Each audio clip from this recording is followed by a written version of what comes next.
Hello friends, घरचर्चामध्ये आपलं स्वागत आहे. आजची भाजी सिरीजच्या 5व्या भागात आपण मुळ्याच्या भाजीची रेसिपी बघणार आहोत.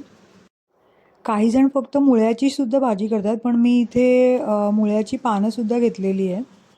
मुळ्याच्या भाजीमध्ये कॅलरीज अगदी कमी असतात, त्याच्यामुळे कोणाला जर वजन कमी करायचं असेल तर त्यांनी ही भाजी नक्की खावी. या भाजीमध्ये सी विटॅमिन्स भरपूर प्रमाणात असतात, त्याच्यामुळे आपल्या त्वचेवर सुद्धा ग्लो यायला मदत होते. मी मार्केटमधून एक जुडी मुळा आणला होता. तो आपल्याला स्वच्छ धुवून घ्यायचा आहे. मुळा कापून घ्यायचा आहे. पानं आणि मुळा व्यवस्थित धुवून घ्यायचं आहे. कापडावर पानं व्यवस्थित सुकवून घ्यायची आहे. मुळा मी पिलरच्या साहाय्याने सोलून घेतला होता. भाजीत घालण्यासाठी मी इथे मुळा किसून घेतला होता, पण आपल्याला जर याचे छोटे छोटे तुकडे करायचे असतील तर ते असे सुद्धा आपण भाजीत घालू शकतो. मुळ्याची पानंसुद्धा आपल्याला अगदी बारीक चिरून घ्यायची आहेत.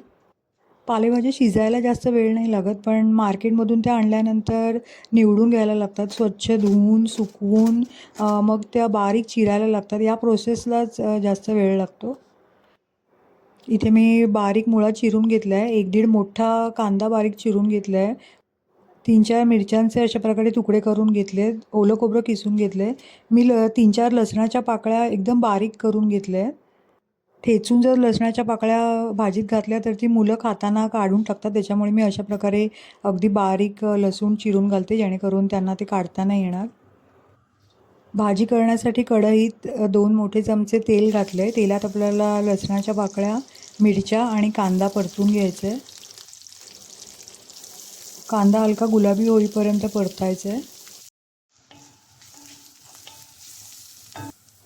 कांदा हलका गुलाबी रंगावर परतून झाला आहे. आता त्याच्यामध्ये आपण जो मुळा किसून ठेवला होता तो घालायचा आहे आणि मुळ्याची पानं जी आपण बारीक चिरून घेतली होती तीसुद्धा घालायची आहे.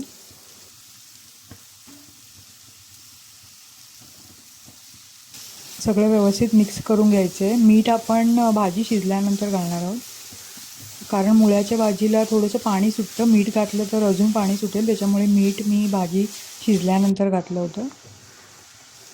कढईवर झाकण ठेवून आपल्याला 5 ते 7 मिनिट भाजी शिजवून घ्यायची आहे. झाकण ठेवल्यानंतर गॅसची फ्लेम मंदच ठेवायची आहे.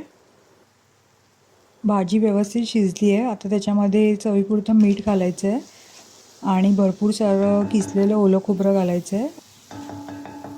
किसलेलं खोबरं घालायचं नसेल तर आपण याच्यामध्ये शेंगदाण्याचा कूटसुद्धा घालू शकतो. आपली मुळ्याची भाजी तयार झाली आहे.